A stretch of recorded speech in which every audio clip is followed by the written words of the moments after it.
एक राजा था इस देश में, उसका नाम था चंद्रगुप्त विक्रमादित्य, बड़ा न्यायप्रिय राजा था। उसके दरबार में एक मुकदमा आया। दो माताएं थीं और एक बेटा था। एक मां कहती थी मेरा बेटा है, दूसरी मां कहती थी मेरा बेटा है, दोनों झगड़ रही थी। राजा ने कहा तलवार ले आओ, इस बच्चे को आधा आधा काट दो। तो तलवार आई, बच्चे को काटने के लिए राजा ने तलवार उठाई तो असली मां चिल्लाने लगी कि नहीं नहीं, बच्चे को काटो मत, पूरा का पूरा दूसरी मां को दे दो, कम से कम जिंदा तो रहेगा। राजा समझ गया असली मां यही है जो बच्चे को कटता हुआ नहीं देख सकती अपनी आंखों से। राजा ने क्या किया, नकली मां से बच्चा छीना और असली मां को दे दिया। पूरे मुकदमे का फैसला 2 मिनट में हो गया। ऐसी न्याय व्यवस्था हम इस देश में लाना चाहते हैं। अगर यही मुकदमा आईपीसी, सीआरपीसी, सीपीसी में आप लेके आ जाइए, मैं चैलेंज देता हूं 50 साल इसका फैसला नहीं होगा। दोनों माताएं बूढ़ी होकर मर जाएंगी, बच्चा भी जवान होकर बूढ़ा हो जाएगा, मुकदमा चलता ही जाएगा, चलता ही जाएगा, चलता ही जाएगा, फैसला कभी नहीं आएगा। क्योंकि अंग्रेजी न्याय में न्याय होता नहीं। हम न्याय की व्यवस्था चाहते हैं, ऐसे कानून बनाना चाहते हैं। न्याय व्यवस्था को हम स्वदेशी करना चाहते हैं। इसी तरह से शिक्षा व्यवस्था को स्वदेशी बनाना चाहते हैं। अभी जो शिक्षा हम लेते हैं वो मैकॉले की है। मैकॉले ने जो पाठ्यक्रम तय किया वही हम पढ़ते हैं, और दुर्भाग्य से मैकॉले जो पाठ्यक्रम हमको दे गया वो इतना रद्दी और बेकार का है जो जिंदगी में कभी काम नहीं आता। हम पढ़ते हैं, रटते हैं, कक्षा में जाकर उल्टी करते हैं। कॉपी पे लिखना माने उल्टी करना। 100 में से 96 नंबर ले आते हैं। अब उसका शहद लगा के चाटें तो क्या निकलता है उसमें से? 96 नंबर। जिंदगी में काम नहीं आती वो शिक्षा। मैं मेरा उदाहरण देता हूं, सालों साल मैंने पढ़ाई की, मेरा जीवन खराब किया। मैं नहीं पढ़ता तो बहुत अच्छा होता। जितने साल मैंने पढ़ाई की, जितना पैसा मेरे माता पिता ने मेरी पढ़ाई पे खर्च किया, जितना पैसा मेरे ट्यूशन पे मेरे माता पिता ने खर्च किया, अगर मैं पढ़ने नहीं जाता वो सब पैसा बचता और मैं उससे कोई धंधा और व्यापार करता तो करोड़पति होता। क्या पढ़ाई हुई है मेरी? मैंने बचपन में पढ़ा x + y whole square is equal to x² + 2xy + y², x - y whole square is equal to x² - 2xy + y²। अब मेरे समझ में नहीं आता कि करूं क्या इसका मैं मेरी जिंदगी में।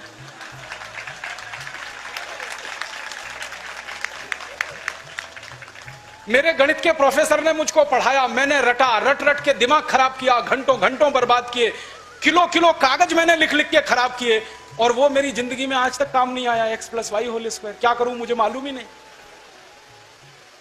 मेरे गणित के प्रोफेसर को एक दिन मैंने कहा कि आपने मुझे ये क्यों पढ़ाया x + y होल स्क्वायर, मेरी जिंदगी में तो काम नहीं आया।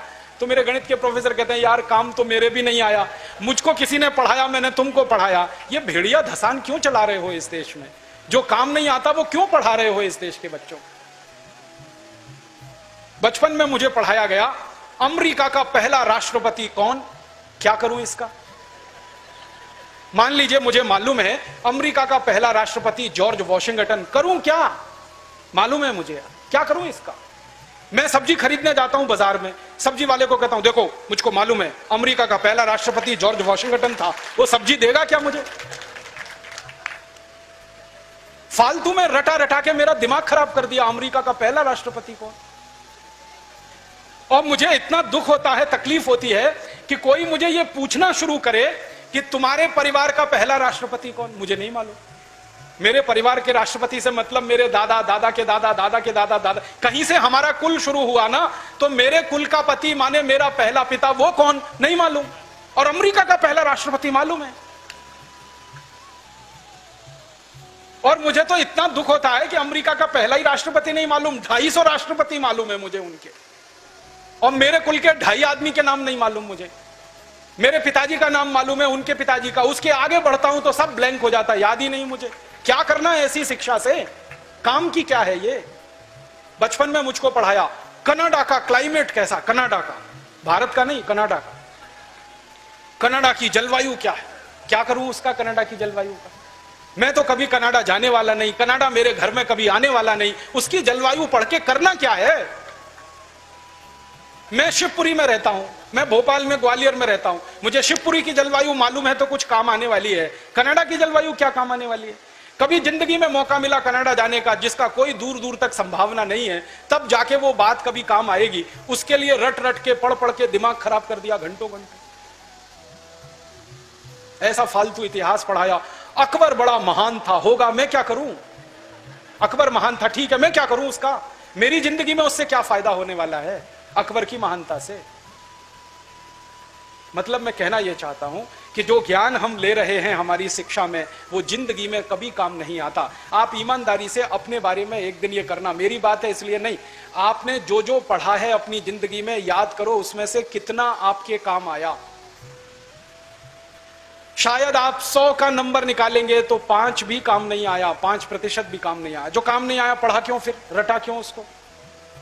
और आप ऐसे सोचो, दूसरा उल्टा सोचो कि हमने जितना पढ़ा वो कितना हमें याद है। याद उतना ही रहेगा जो रोज काम आता है, बाकी कचरे को दिमाग निकाल के ऐसे ही फेंक देता है। जो याद ही नहीं रहे और काम नहीं आए उसको पढ़ना और पढ़ाना क्यों? तो मैंने सोचा कि शिक्षा व्यवस्था बदलना बहुत जरूरी है।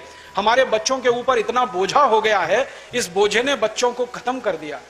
कभी कभी तो मुझे इतना अफसोस होता है, अखबारों में खबर पढ़ता हूं 12वीं कक्षा का रिजल्ट आया, इतने बच्चों ने आत्महत्या कर ली। क्यों? फेल हो गए। बच्चे थोड़ी फेल हुए हैं, परीक्षा की पद्धति फेल हुई है हमारी, बच्चे फेल नहीं हुए। बच्चों के बारे में तो सारी दुनिया कहती है कि वो तो कच्ची मिट्टी के घड़े के जैसे हैं, जैसा आप शेप दोगे वैसे हो जाएंगे। हमारे बच्चों को हमारे अध्यापक और परीक्षा वाले शेप नहीं दे पाए, इसलिए परीक्षा पद्धति फेल हुई है, बच्चे फेल नहीं हुए। मुझे तो कई बार यह कहने के मन करता है कि बच्चों को फेल करने वाले अध्यापकों को फेल करना चाहिए, क्योंकि उन्होंने पढ़ाया नहीं ठीक से, समझाया नहीं बच्चों को ठीक से। और इस शिक्षा पद्धति में क्या भेड़िया धसान है, 100 में से 90 नंबर लाओ, 99 नंबर लाओ, 98 नंबर लाओ तो आप बहुत होशियार हैं, 33 नंबर लाओ, 30 नंबर लाओ तो आप बिल्कुल बेकार हैं। न्यूटन को तो जिंदगी में कभी भी 30 से ज्यादा नंबर आए नहीं, बेकार है न्यूटन, वो तो सारी दुनिया में पूजा जाता है। कभी फेल, हमेशा ही फेल हुआ, पास ही नहीं हुआ कभी न्यूटन। स्कूल वालों ने निकाल दिया उसको कि हर बार फेल हो जाता है, ये पढ़ने लायक नहीं है। जब स्कूल ने निकाल दिया उसको, तब उसका दिमाग खुल गया और उसने गिरते हुए सेब को देख लिया और उसने गुरुत्वाकर्षण का सिद्धांत दे दिया। जो आदमी स्कूल में फेल हो गया था, अब सारी दुनिया उस पर पीएचडी करती है और उसके गुणगान करती है। माने फेल और पास होने से किसी व्यक्ति के जीवन का कोई लेना देना नहीं। आप आइंस्टाइन की अगर कहानी पढ़ोगे तो आइंस्टाइन तो 9 कक्षा के आगे पढ़ नहीं पाया कभी, निकाल दिया स्कूल ने उसको, क्योंकि वो कुछ और सोचता रहता था। स्कूल ने निकाल दिया और निकालने के बाद सारी दुनिया में E = mc² का जो सिद्धांत दे दिया, सारी दुनिया उसका गुणगान करती है और एक ऐसे आदमी को पूछती है जो स्कूल में 9 क्लास के आगे बढ़ा ही नहीं। मतलब मैं कहना चाहता हूं, 9 पढ़ जाए, 10 पढ़ जाए, 12 पढ़ जाए, 16 पढ़ जाए, इससे कुछ लेना देना नहीं। ज्ञान जो है ना, डिग्रियों से नहीं तौला जाता। ज्ञान अलग चीज है, डिग्रियां बिल्कुल अलग चीज है। मैं तो इसी देश की कहानी देखता हूं। धीरूभाई अंबानी 9 क्लास फेल हो गया, पेट्रोल पंप पे नौकरी करना शुरू किया और रिलायंस नाम का एक एम्पायर खड़ा कर दिया जो सारी दुनिया में 4.5 लाख करोड़ का है। 9 क्लास फेल आदमी 4.5 लाख करोड़ का एम्पायर खड़ा करके छोड़ गया। इसका माने ज्ञान का डिग्री से कोई संबंध नहीं है। घनश्याम दास बिरला 4 क्लास पढ़े, स्कूल और गांव छोड़कर निकल गए, लोटा लेकर कलकत्ता पहुंच गए और इतना बड़ा खानदान बना दिया, बिरला एम्पायर, जो आज लाखों करोड़ का है। 4 क्लास पास आदमी ने किया। बिरला जी कहा करते थे कि क्लास पास करना कोई महत्व की बात नहीं है जीवन की तुलना में। तो हम जीवन को जीने वाली शिक्षा हमारे विद्यार्थियों को दें, ऐसी शिक्षा व्यवस्था हम बनाएं जिसमें डिग्री का महत्व ना हो, ज्ञान का महत्व हो, परीक्षा का महत्व ना हो, सीखने का महत्व हो, पढ़ाने का महत्व नहीं हो, सिखाने का महत्व हो। अध्यापक भी सीखें, विद्यार्थी भी सीखें, दोनों सीखने की प्रक्रिया में आगे बढ़ें। ऐसी एक शिक्षा व्यवस्था हम बनाना चाहते हैं और ये पूरी शिक्षा व्यवस्था मातृभाषा पर आधारित होगी, ये अंग्रेजी पर आधारित नहीं होगी। अंग्रेज आए तो अंग्रेजी आई, अंग्रेज गए तो अंग्रेजी चली जानी चाहिए थी। क्यों हमने रख लिया इस अंग्रेजी को? अंग्रेजी में पढ़ाते हैं, अपने बच्चों को मार मार के सिखाते हैं, बच्चे बेचारे अक्सर उसमें फेल हो जाते हैं।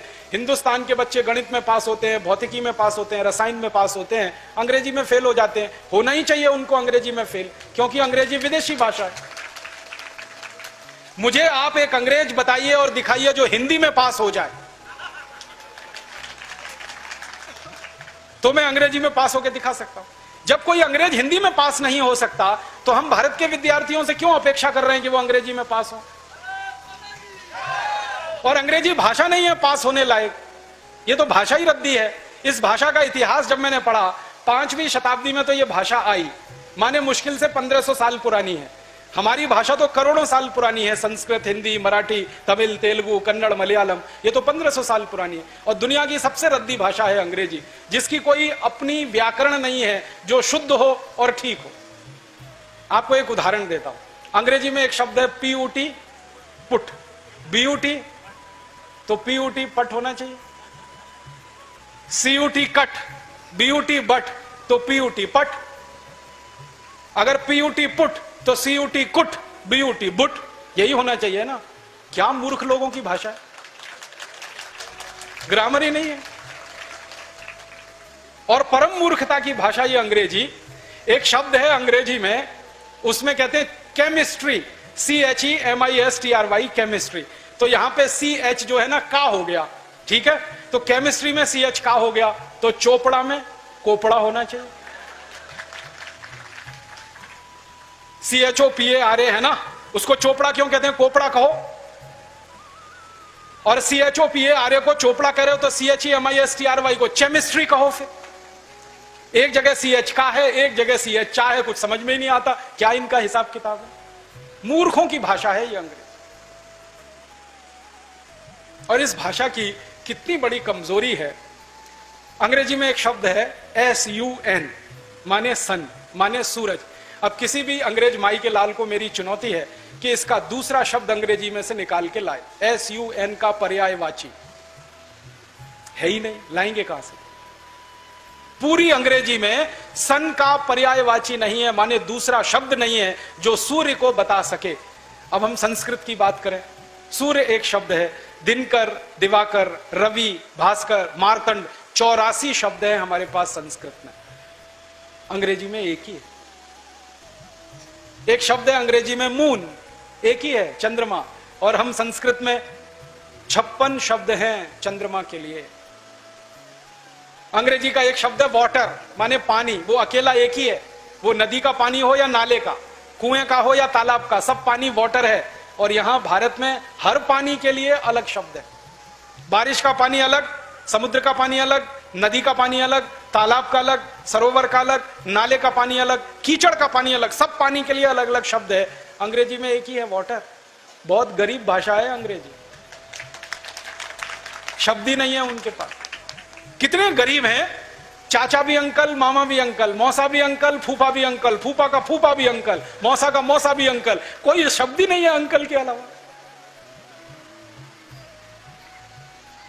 और चाची, मामी, मौसी, सब आंटी, कोई दूसरा ही शब्द नहीं है उनके। हम तो मूर्ख लोग इस अंग्रेजी में फंस गए। अकल नहीं हमारी तो मारी गई है।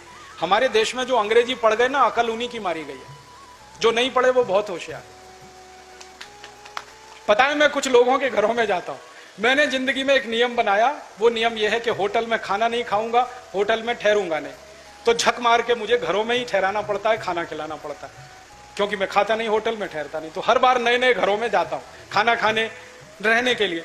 तो अंग्रेजी पढ़े लिखे लोगों के घर में भी जाता हूं, तो वो कैसे मूर्ख दिखाई देते हैं मुझे उसका उदाहरण बताता हूं। वो ना तो अंग्रेज है ना तो हिंदुस्तानी है, खिचड़ी है बीच की। और वो खिचड़ी कैसी है, किसी के घर में गया तो पिताजी का नाम घर में रामदयाल, माताजी का नाम गायत्री देवी, बेटे का नाम टिंकू। अब मैं यही पूछता हूं कि रामदयाल और गायत्री देवी का टिंकू कहां से आ गया। फिर मैं उनको पूछता हूं, आपको मालूम है टिंकू का अर्थ क्या है? उनको नहीं मालूम। नाम रख लिया बच्चे का टिंकू, अर्थ नहीं मालूम। ऐसे मूर्ख लोग, अर्थ मालूम नहीं, नाम रख लिया टिंकू टिंकू टिंकू। फिर डिक्शनरी खोल के दिखाता हूं उनको। अंग्रेजों की सबसे पुरानी डिक्शनरी है वेबस्टर डिक्शनरी। उसमें टिंकू का अर्थ है आवारा लड़का। जो लड़का बाप की ना सुने, मां की ना सुने, वो टिंकू है। और हम क्या कर रहे हैं, पढ़े लिखे मूर्ख लोग, आज्ञाकारी लड़के को टिंकू टिंकू टिंकू बोल बोल के आवारा बनाने की तैयारी कर।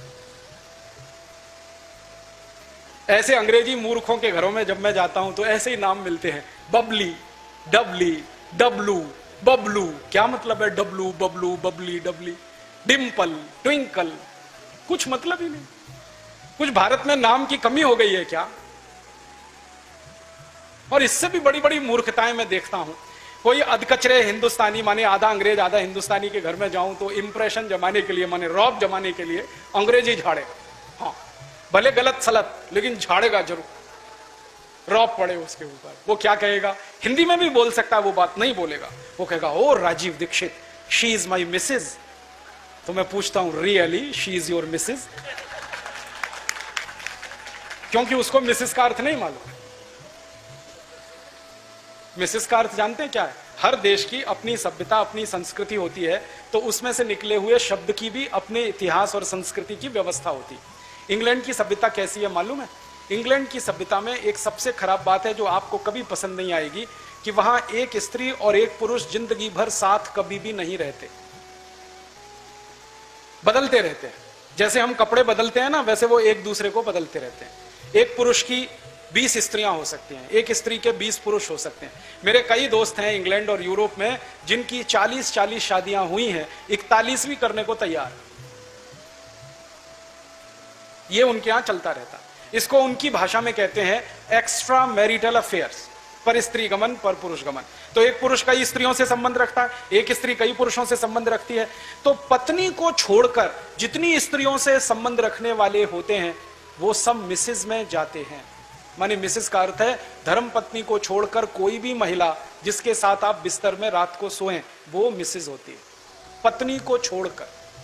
अब यहां धर्म पत्नी को मिसेज बनाने में लगे हुए हैं, मूर्खों के मूर्ख, पता नहीं कहां से पैदा हुए। मिस्टर का मतलब उल्टा है, पति को छोड़कर कोई भी पुरुष जिसके साथ आप रात बिताएं वो मिस्टर होता है। यहां पति को मिस्टर बनाने में लगे हुए। छोड़िए इन अंग्रेजी शब्दों को, इनमें कुछ दम नहीं। और एक तो सबसे खराब अंग्रेजी शब्द है, पता नहीं लोग बोलते कैसे हैं उसको, मैडम। आप जानते हैं मैडम कौन होता है यूरोप में? अंग्रेजों की संस्कृति में जहां पर परिस्त्री गमन होगा वहां वैश्यावृत्ति होने वाली है कि नहीं? परिस्त्री गमन पर पुरुष गमन, वैश्यावृत्ति चरम पर होगी। तो वैश्याएं जो अपने कोठों को चलाती हैं, अपने वैश्यावृत्ति के काम में लगी हुई वैश्याओं की जो प्रमुख वैश्या होती है उसको मैडम कहते हैं। और यहां हिंदुस्तान में अपनी बहनों को मैडम कह देते हैं। ऐसे मूर्ख लोग मैंने इस देश में देखे हैं। अपनी धर्मपत्नी को मैडम कहने में शर्म नहीं आती, ओ मैडम इधर आओ। और वो धर्मपत्नी को भी शर्म नहीं आती मैडम कहलवाने में, वो भी कहती है मैडम कहो मुझको। जान तो लो कि मैडम होती कौन है, फिर कहलवाओ। अपने भारत में कितने सुंदर सुंदर शब्द हैं। श्रीमती, श्री माने लक्ष्मी, मति माने बुद्धि, बुद्धि माने सरस्वती, लक्ष्मी। तो जहां सरस्वती लक्ष्मी एक साथ निवास करे वो श्रीमती, उसको हमने मिसेस बना दिया। ये मूर्खाधिपति हमारे देश में अंग्रेजी पढ़े लिखे, इन्होंने बड़ा सत्यानाश किया, बेड़ा गर्क किया इस देश का। इस अंग्रेजी भाषा ने किया, फिर इन्होंने और ज्यादा किया। मेरा आपसे हाथ जोड़कर निवेदन है, इस अंग्रेजी भाषा में मत फंसिए, कुछ इसमें रखा नहीं है, दम नहीं है। कभी कभी तो मैं लोगों के घरों में जाता हूं, इतना गुस्सा आता है मुझे। कभी कभी अंग्रेजी पढ़े लिखे लोगों के घर में जाता हूं तो छोटे छोटे बच्चे होते हैं ना, उनको उनके माता पिता कहते हैं देख बेटा अंकल आए हैं, जरा पोएम तो सुना। मैं कहता हूं भाई मैं अंकल नहीं हूं, मुझे या तो मामा बना लो या चाचा बना लो, दोनों में ही आपका फायदा है, मेरा भी फायदा है। मामा बनो तो भी फायदा, चाचा बनो तो भी फायदा, अंकल में तो कुछ रखा नहीं है। फिर उनके माता पिता को कहता हूं ये आप इनको पोएम क्यों सुनवाते हैं, कविता सुनवाओ ना। तो उनको पोएम और कविता का अर्थ ही पता नहीं है, पोएम अलग है कविता अलग है।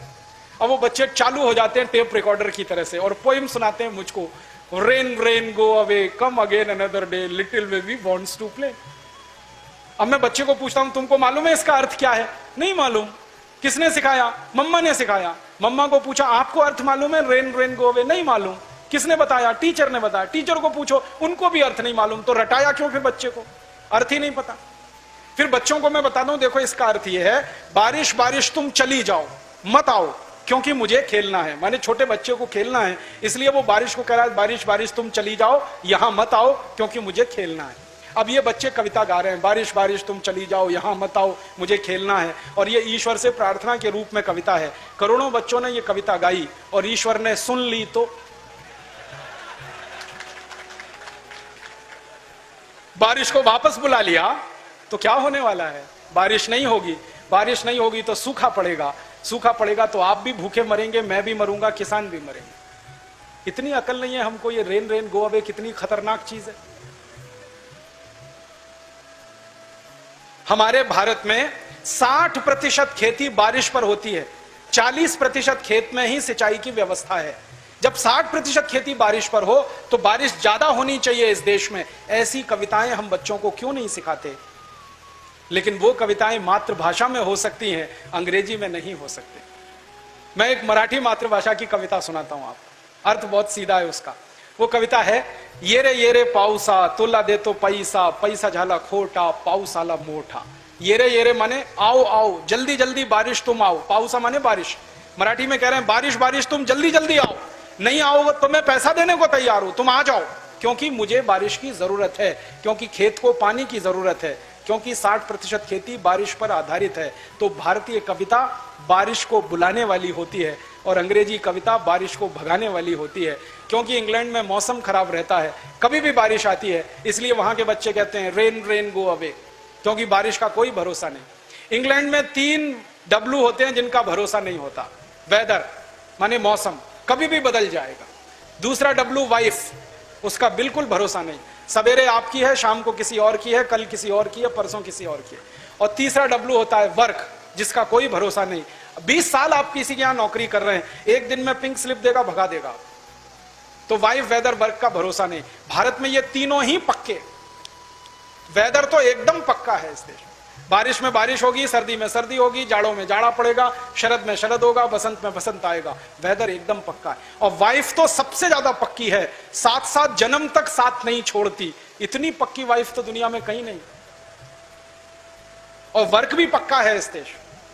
तो यहां तो बिल्कुल उल्टा मामला है। हमारी कविताएं तो ऐसी होनी चाहिए जैसा हमारा स्वभाव, जैसी हमारी परंपरा, जैसा हमारी संस्कृति, जैसी हमारी सभ्यता। अंग्रेजों की कविताएं हम क्यों सीखें, क्यों सिखाएं?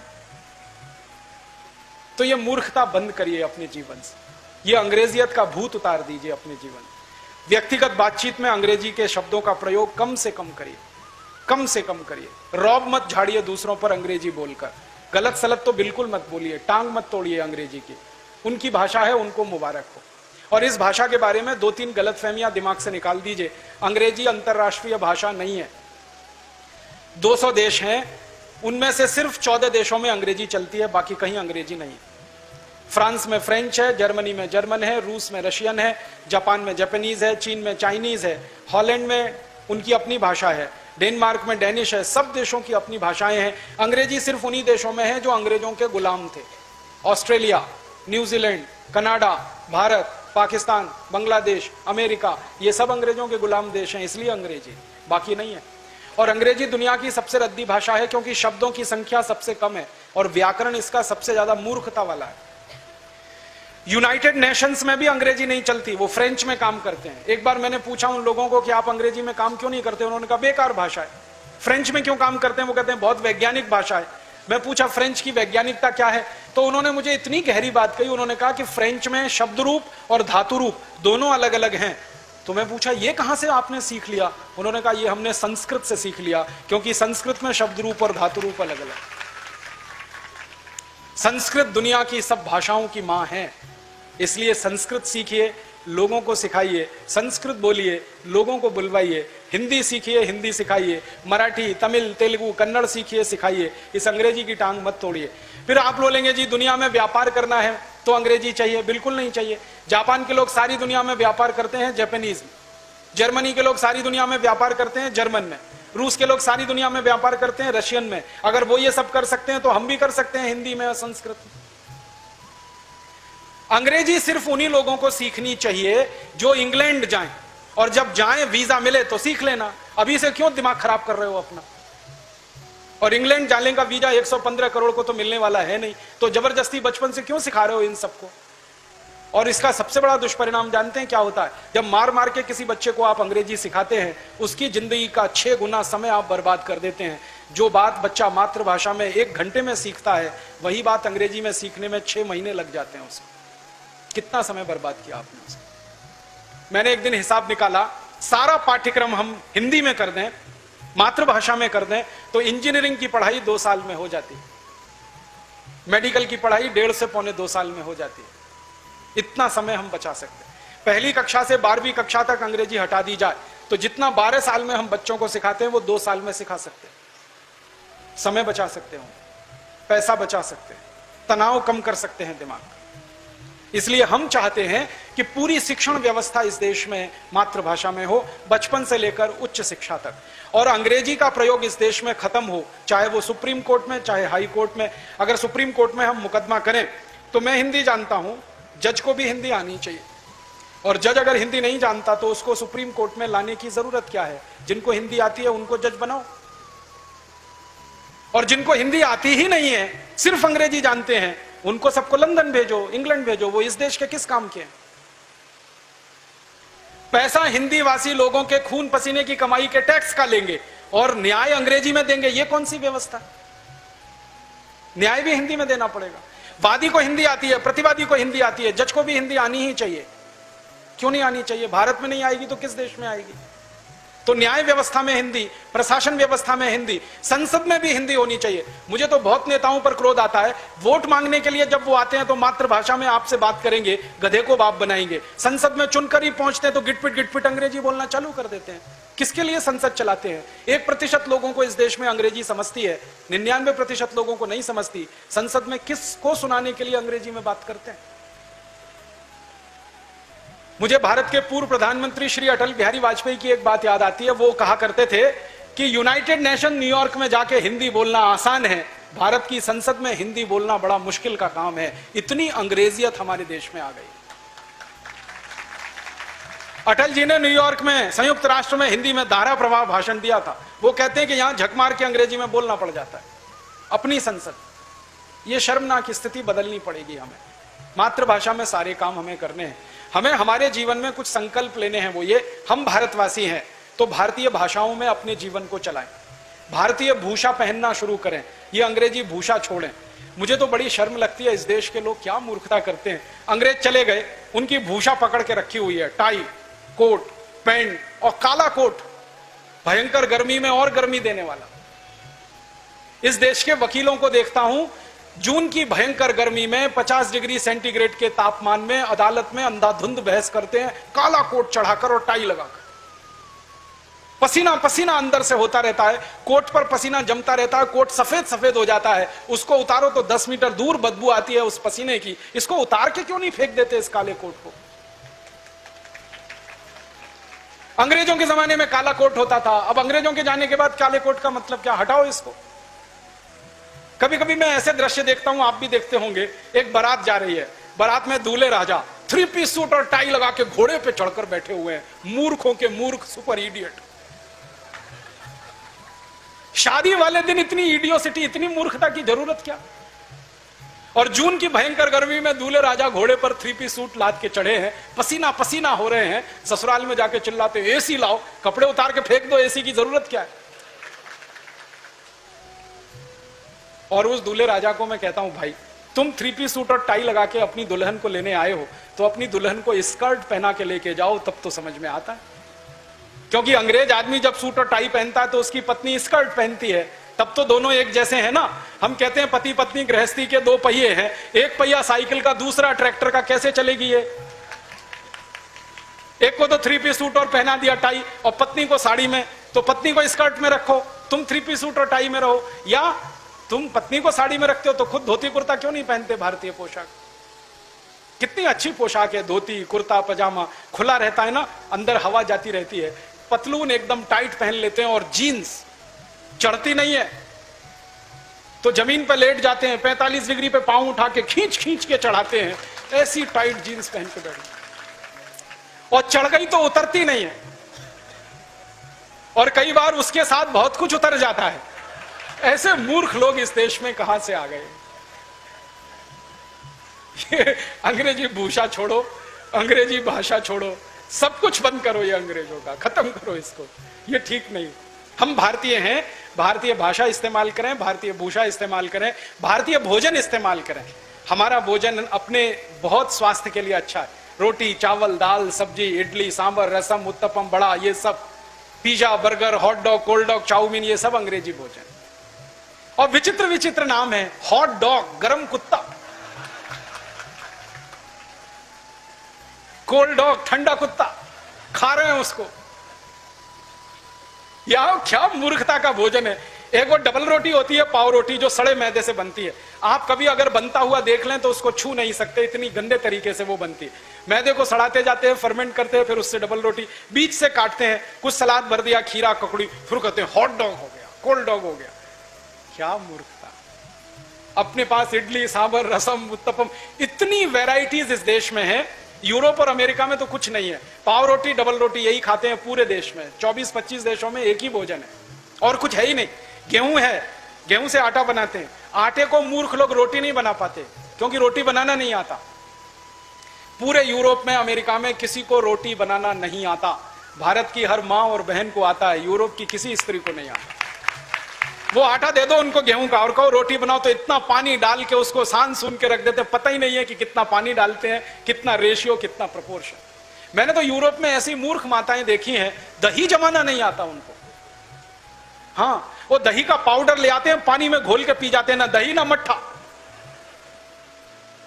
हमारे घर की हर मां को दही बनाना आता है और सब्जी बनाना किसी को नहीं आता। बाजार से बनी बनाई सब्जी डब्बे में लाते हैं, प्लेट में रख के ऊपर से नमक डाल के खा जाते हैं। सब्जी बनाना नहीं आता, दाल बनाना नहीं आता, रोटी बनाना नहीं आता।